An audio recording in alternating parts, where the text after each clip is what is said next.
जय हिंद। देखिए, हम देखते हैं एयर इंडिया की शुरुआत कैसे हुई और एयर इंडिया से गवर्नमेंट ने कैसे एयर इंडिया को टाटा से ले लिया और वापस टाटा को ये एयर इंडिया सौंप दी गई। और टाटा दुनिया की सबसे बड़ी एयरलाइन डील करके विस्तारा और एयर इंडिया को मर्ज कर रहा है। इससे क्या इफेक्ट पड़ने वाला है?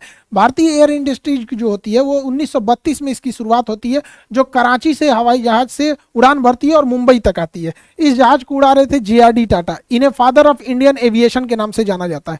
यह कराची से मुंबई डाक लेके चिट्ठी लेकर पहुंची थी। उसके बाद अंग्रेजों ने, उस समय JRD टाटा के पास एविएशन फ्लाइट उड़ाने का पायलट का सर्टिफिकेट था, इसलिए इनको अनुमति दे दिया गया और इस तरह से नींव पड़ी भारतीय एविएशन की। आज़ादी से पहले हमारे यहाँ वायु परिवहन प्रारंभ हो गए थे और देखते देखते टाटा अपनी बुलंदियां छूते गया और उस समय टाटा एयरलाइंस दुनिया की सबसे बेहतरीन सेवा देने वाली एयरलाइंस में हो गई थी। खुद JRD टाटा सफ़र किया करते थे और अगर कोई भी कमियां होती थी तो वो खुद उसको दूर करते थे। वो खुद एक पायलट थे और टाटा एयरलाइंस उस समय की सबसे बेहतरीन एयरलाइन हो गई।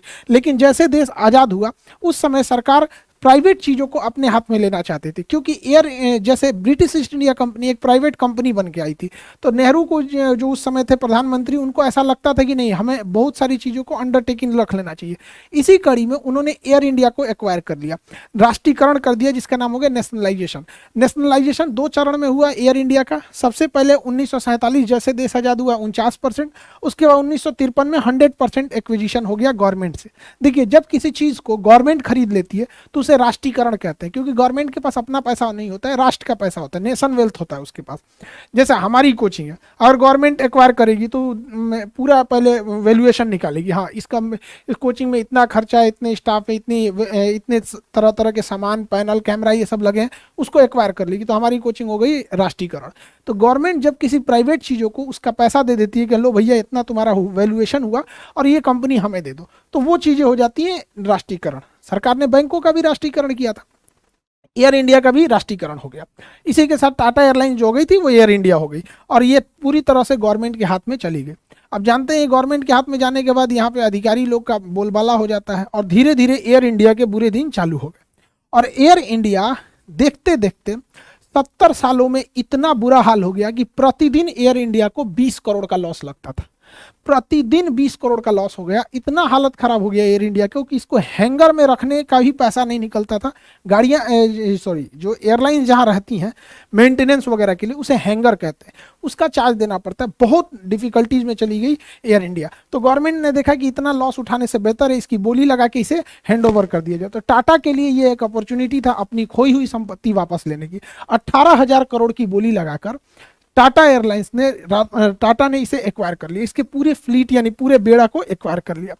70 साल के वनवास के बाद जो JRD टाटा से एयर इंडिया को लिया गया था, वापस रतन टाटा को एयर इंडिया पूरे फ्लीट के साथ उसे लौटा दिया गया। एक लंबा वनवास काटना पड़ा एयर इंडिया को वापस आने के लिए और ये गवर्नमेंट का बहुत सही डिसीजन था।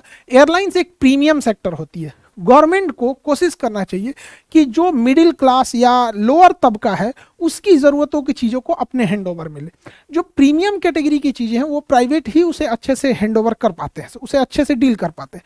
इस तरह से गवर्नमेंट ने एक अच्छा डिसीजन लेते हुए अपने सर से, क्या ज़रूरत है बोझ लेने का, इतना घाटा हो रहा है, और रतन टाटा को सौंप दिया गया। अब जैसे Tata airlines, air India Tata के हाथों में आती है, अब इसको पुनः रिफॉर्म करने की तैयारी शुरू हो जाती है। और इसी क्रम में दुनिया के एविएशन की हिस्ट्री में सबसे बड़े एयरक्राफ्ट का ऑर्डर प्लेस किया जाता है 470 जहाज़ों का। हालांकि इससे पहले अमेरिकन एयरलाइन ने 450 जहाज़ों का ऑर्डर एक बार में दिया था 2011 में, लेकिन 2023 में 470 विमान का दिया गया। लगभग 80 से 100 बिलियन डॉलर की ये डील है। इस डील में 2 कंपनियों के पास ये डील जा रही है। पूरी दुनिया में 2 कंपनी सबसे ज़्यादा एयरक्राफ्ट बनाती है कॉमर्शियल सेक्टर में, एक बोइंग बनाती है, दूसरा एयरबस बनाती है। इन 470 विमानों में से 220 विमान बोइंग को ऑर्डर किए गए हैं और 250 विमान एयरबस को ऑर्डर किए गए हैं। यानी यह बाजी एयरबस के पलरे में भारी है थोड़ा सा। देखिए, बोइंग के जहाजों को जितना देखेंगे उसकी नंबर सीरीज 7 से स्टार्ट होगी, 737, 747, 777, 787। जब भी इस कोड का दिखेगा तो वो जहाज समझिएगा बोइंग का है। और एयरबस की जहाजें ए से शुरू होती हैं, 3 से स्टार्ट, A3 19, 20, 21, A3 350, A3 80, सबसे बड़ी जहाज है ये A380। ये अभी तक का मतलब कॉमर्शियल लेवल का, जिसमें पैसेंजर को ले जाया जाता है। तो एयरबस की शुरुआत A390, 20, 21 ऐसे होती है बोइंग की इस टाइप से होती है। और भी बहुत सारे डिफरेंसेज हैं इन दोनों जहाज़ों में। अंतर देखने के लिए अगर देखेंगे तो ये ज़्यादा एरोडायनामिक है, इसका थूथूर ज़्यादा ऐसे निकला होता है, जबकि एयरबस का थोड़ा सा गोल टाइप का निकला होता है। और भी कई अंतर होते हैं। इसके जो इंजन होते हैं वो ज़मीन से काफ़ी करीब होते हैं बोइंग के, जबकि एयरबस के इंजन ज़मीन से ज़्यादा ऊंचाई पर फिट किए जाते हैं। और भी इसका देखेंगे, इसका जो लास्ट का ये जो विंडो होता है वो इस शेप में होता है, जबकि एयरबस का एक सिम कार्ड के इसमें होता है। ये एक कॉस्मेटिक चेंजिंग है जिसे आप बाहर से देख के बता सकते हैं जहाज बोइंग का है कि एयरबस का। इंजन नीचे थुथुर निकला हुआ बोइंग का, गोल टाइप का है तो एयरबस का है। इन दोनों में सबसे फेमस जो है वो बोइंग में है 737। दुनिया में सबसे ज़्यादा बेचा गया तो 737। ये छोटे से रनवे पे उतर सकता है, 180 से 200 की कैपेसिटी होती है। और एयरबस में A320, ये भी छोटे रनवे पे भी उतर सकता है, छोटे जहाज, छोटे बड़े किसी भी रनवे पे। और इसकी भी कैपेसिटी 180 से 200 पैसेंजर की बीच की होती है। तो ये सबसे ज़्यादा फेमस है दुनिया में। अभी देखिएगा बोइंग की पहचान चौकीला, इसे चौक निकला रहता है इसका थुथुर, और इसका क्या रहता है गोल। एक और चीज होता है, इसके जो नोज व्हील के पास कवर बड़ा नहीं रहता है, इसके नोज व्हील के पास ये बड़ा सा कवर होता है। तो कुछ चीजें हैं कॉस्मेटिक जिसमें आप देख सकते हैं। अभी इन्हीं दोनों को ऑर्डर किया गया है, बोइंग और एयरबस को। इनके मैन्युफैक्चरिंग में 10 से 12 साल का लगेगा। ऐसा नहीं है कि अभी टाटा ने ऑर्डर किया अगले दिन से बन के आ जाएगा। पापड़ नहीं छानना है, जहाज बनना है। इसके इंजन कहीं और बनते हैं, पार्ट पुर्जे कहीं और बनते हैं यहाँ पे, तो इसको काफी मेहनत होगा। Rolls Royce engine, mainly Rolls Royce engine बनाती है। इंजन के मैन्युफैक्चरिंग में रोल्स रॉय का एक दबदबा है। रोल्स रॉय कंपनी ब्रिटेन की है, वहाँ से इंजन होगा, वहाँ के लोगों को रोजगार मिलेगा। एयरबस फ्रांस की कंपनी है, वहाँ पे एयरबस बनेगी, वहाँ के लोगों को रोजगार मिलेगा। बोइंग यूएस की कंपनी है, वहाँ पे रोजगार मिलेगा।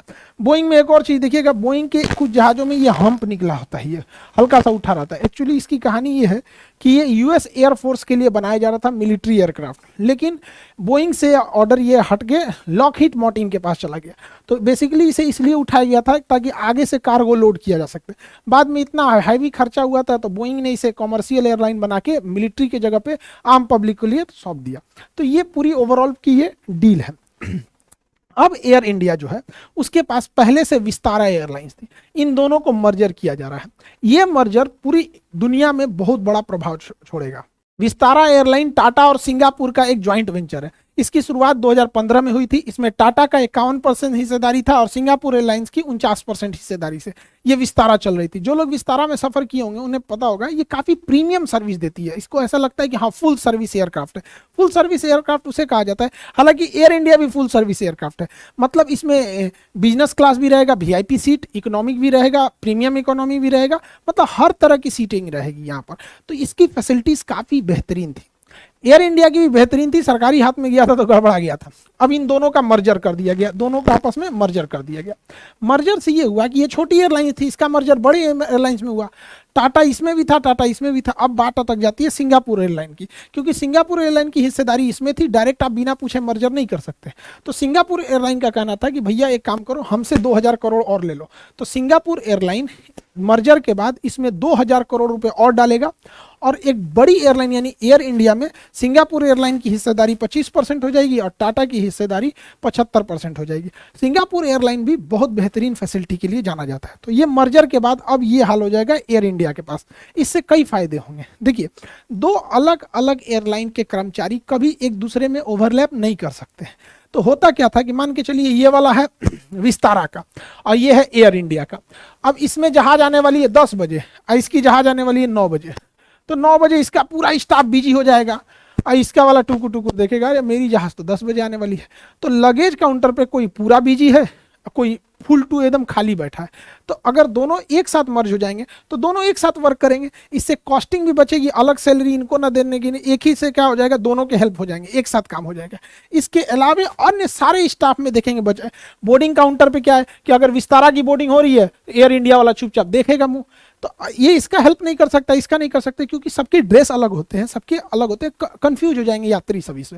तो अभी मर्जर से क्या हो जाएगा, स्टाफ भी कम स्टाफ मिलके, दोनों के स्टाफ मिलके ज़्यादा वर्क कर सकते हैं। यहाँ पर बसेज क्या होती हैं, सारे एयरलाइंस की अलग अलग बसेज होती हैं। तो अब विस्तारा की अलग, एयर इंडिया की अलग, मर्जर करने से दोनों को फायदा हो जाएगा, कॉस्ट कम आएगी। और भी क्या है, मेंटेनेंस मशीनरीज में ज़्यादा कम खर्चा। जो पुश बैक एक ट्रक होता है, जहाज पीछे नहीं जाती है अपने इंजन के, हालांकि जा सकती है लेकिन इंजन पे बुरा असर पड़ता है, इसलिए उसको ढकेल के पीछे करना होता है। तो अलग अलग एयरलाइन अपने लिए पुशबैक मशीन रखती है अलग अलग। पैसेंजर को चढ़ाने लोड करने के लिए, खाने पीने के सामान लोड करने के लिए, लगेज चढ़ाने लोड करने अनलोड करने के लिए, तो अलग जितनी एयरलाइंस अलग अलग रहेंगे, विस्तारा अलग, एयर इंडिया अलग, तो क्या है कि एक ही चीज़ के लिए 2 बार खर्च करने पड़ेंगे। ऐसे क्या है कि मर्ज कर दिया गया, एक ही से काम हो जाएगा, दोनों का इसमें फायदा हो जाता है। सफाई कर्मचारी सबके अलग अलग होते हैं, मर्जर के बाद सबके सफाई जरूरी होता है। दोनों का जब मर्जर हो जाएगा तो पायलट भी हैं, इसके पायलट इसको उड़ा सकते हैं, इसके पायलट इसके उड़ा सकते हैं। दोनों का मर्जर होने से ये फायदा है। केबिन क्रू इसके भी, दोनों के मर्ज हो जाएंगे। इस मर्जर और 470 प्लेन के डील से जो सबसे बड़ा फायदा हुआ है वो ये हुआ है कि टाटा अब इंडिया में ही एक एरोनॉटिक्स एकेडमी डालेगा जहां पायलटों को ट्रेनिंग दी जाएगी, क्योंकि इतने ज़्यादा पायलट्स की जरूरत पड़ेगी। एक जहाज पर लगभग 12 पायलट की जरूरत होती है, तो लगभग 6000 पायलट की जरूरत तो इनको टाटा को ही पड़ने वाली है। तो 6000 पायलट की जरूरत पड़ेगी तो दूसरे जगह भेज के सिखाने की क्या जरूरत है, इंडिया में ही एक एकेडमी डाल दीजिए, साथ में एक मेंटेनेंस सेंटर डाल दिया जाएगा, क्योंकि भारी भड़कम जहाज है, यहीं पे इंजीनियर रहेंगे, अपना मेंटेनेंस करेंगे। तो मेंटेनेंस और एविएशन में काफ़ी ज़्यादा इसमें कॉस्ट कटिंग होगी, और एयरलाइंस में कॉस्ट कटिंग रहना जरूरी है, क्योंकि इसमें फ्यूल कंजम्पशन बहुत ज़्यादा होता है, तो हर जगह से आपको कॉस्ट कटिंग करनी पड़ती है। इससे कर्मचारी भी बचेंगे, दोनों के मर्जर से कई सारे कर्मचारी, चाहे वो मेंटेनेंस हो या ग्राउंड फोर्स की स्टाफ हो, इससे फायदा एक और होगा, ज़्यादा से ज़्यादा रूट कवर होगा। छोटे से छोटे गाँव तक में भी, मतलब छोटे से छोटे शहर तक में भी एयरलाइंस अगर संख्या ज़्यादा रहेगी तो उसे पहुँचने में आसानी हो जाएगी।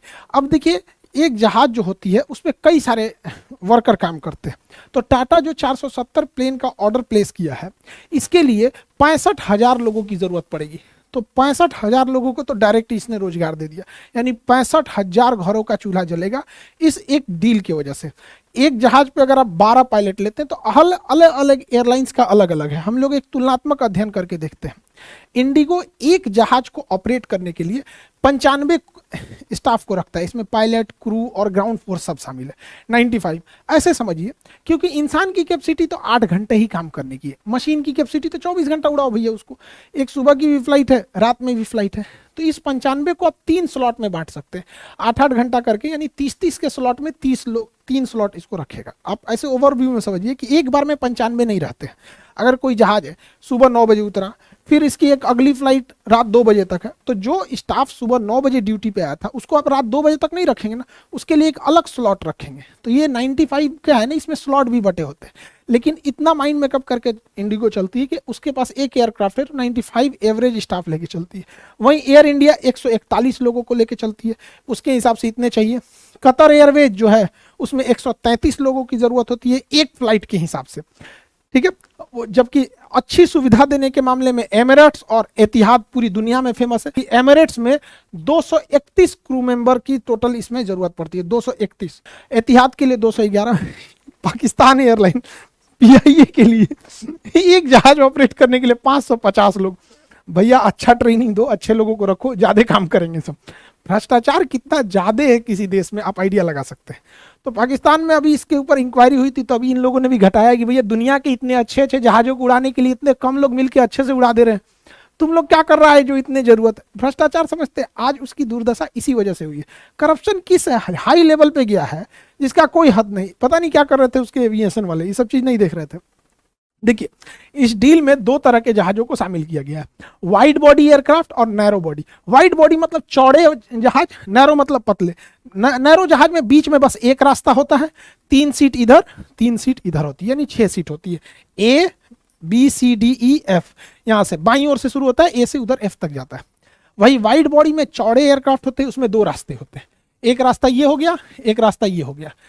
इसमें कुछ सीटें इधर होती हैं, कुछ बीच में होती है, कुछ उधर होती है। अब ये एयरलाइंस की अपनी सीटिंग अरेंजमेंट के हिसाब से अपना सेट करते हैं, बट ये चौड़ी होती है, ये पतली होती है, ठीक है। दुनिया में ज्यादा ये नैरो बॉडी ही चलती है, लेकिन जब लंबी दूरी तक जाना होता है तो वाइड बॉडी एयरक्राफ्ट को प्रीफर किया जाता है। कुछ लोगों का कहना है कि विस्तारा ज्यादा सुविधा देती थी एयर इंडिया के तुलना में। देखिए, एयर इंडिया सुविधा बहुत अच्छी देती थी, बशर्ते ये सरकारी हाथ में चली गई थी।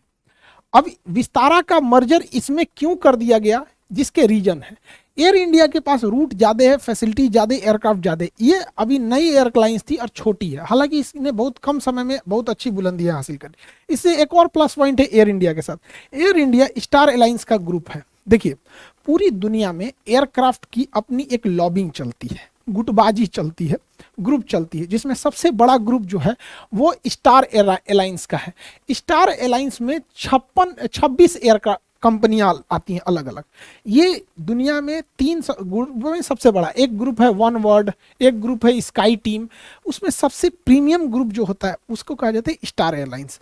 स्टार एयरलाइंस की फ्लाइटें इंटरनेशनली ज़्यादा रूट कवर करती हैं, उन्हें लंदन, न्यूयॉर्क, वाशिंगटन जैसे एयरपोर्ट पे इजीली स्लॉट मिल जाता है, जिससे कि वो वहाँ पे लैंड कर सकते हैं, इजीली सुविधाएं मिल जाती है। इस स्टार एयरलाइंस के 26 एयरलाइंस के ग्रुप में एकमात्र इंडियन कंपनी एयर इंडिया है, बाकी इंडिया की कोई कंपनी नहीं है किसी ग्रुप में यहाँ पे।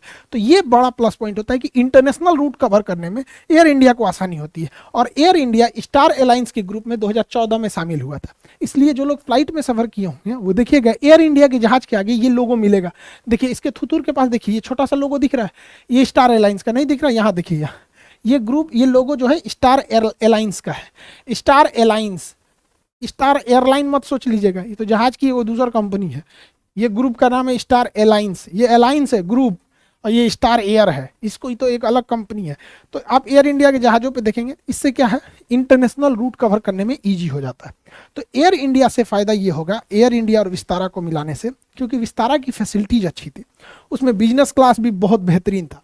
लंबी दूरी करने के लिए बिजनेस क्लास ज़्यादा प्रीफर किया जाता है, मतलब बिजनेस क्लास प्रीमियम लोगों के लिए होता है। हालांकि इकोनॉमी में ऐसे सीट दे दिया जाता है नॉर्मल बैठने के लिए सब में। इंडिगो देखिएगा तो इकोनॉमी में केवल उसमें सारा का सारा इकोनॉमी ही है, सारा सीट ऐसा ही मिलेगा आपको, इस टाइप का बिजनेस सीट नहीं मिले। हालांकि इकोनॉमी से ये 3 से 4 गुना महंगा होता है, ये ज़्यादा महंगा होता है क्योंकि इसमें ना सीटिंग कैपेसिटी भी 3 की जगह 2 ही बैठाता है, गद्दादार सीट देता है बढ़िया से।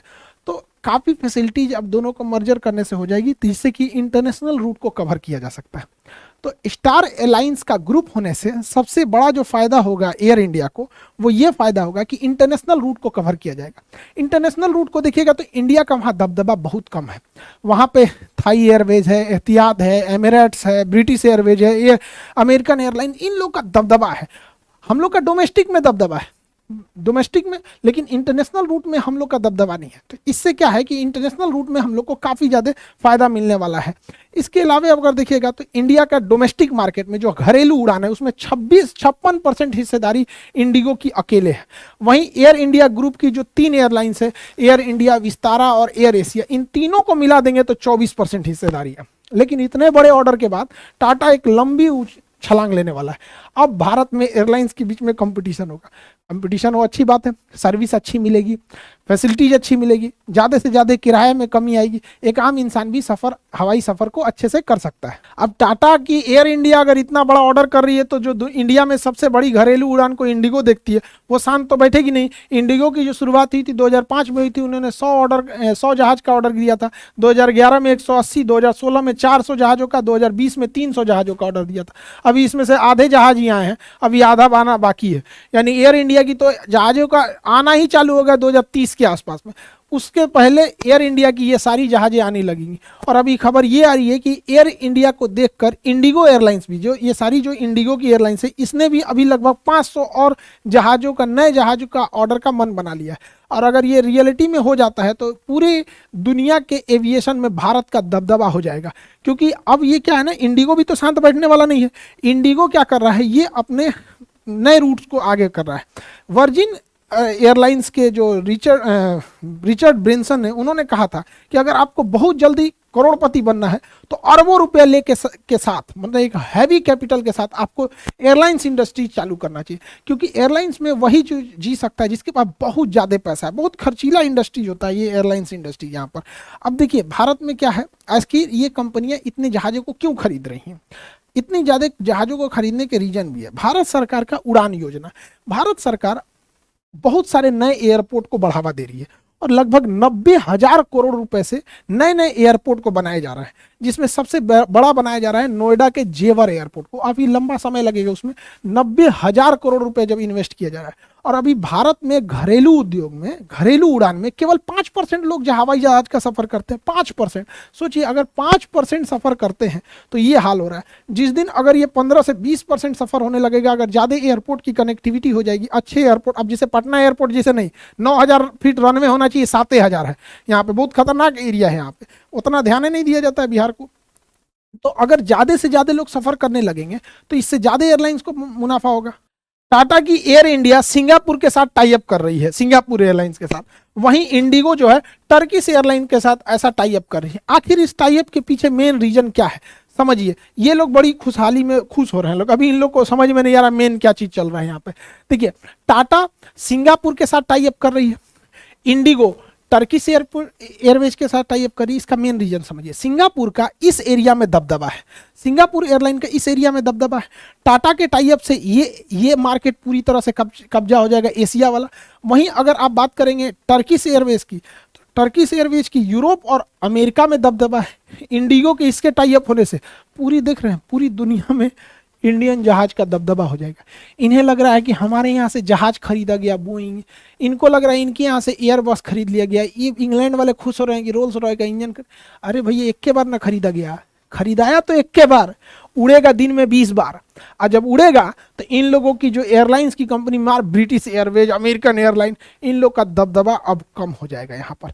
इससे बहुत बड़ा चेंजिंग देखने को मिलेगा ग्लोबल एविएशन मार्केट में। आई होप आप उसे समझे होंगे। अभी नेपाल में जो विमान दुर्घटना हुआ था उसकी भी जांच रिपोर्ट आ गई। वो विमान क्यों दुर्घटना हुई थी, एक पायलट की छोटी सी गलती से इतने लोगों की जान चल गई, इसको भी हम समझेंगे लोग अभी उसको नेक्स्ट वीडियो में। अभी आप लोग का एनसीईआरटी का ओल्ड एनसीईआरटी और न्यू एनसीईआरटी, इसके भी एक हफ्ते के अंदर बैच आ जाएंगे ओल्ड और न्यू एनसीईआरटी के। और आपका 21 तारीख से फिजिक्स स्टार्ट हो जाएगा सुबह 9 बजे से। फिजिक्स के बैचेज जो होंगे जितने लड़के हैं वो एप्लीकेशन में 21 तारीख से सुबह 9 बजे फिजिक्स स्टार्ट हो जाएगा। आई होप आप इस टॉपिक को समझे होंगे। मिलेंगे नेक्स्ट क्लास में। जय हिंद।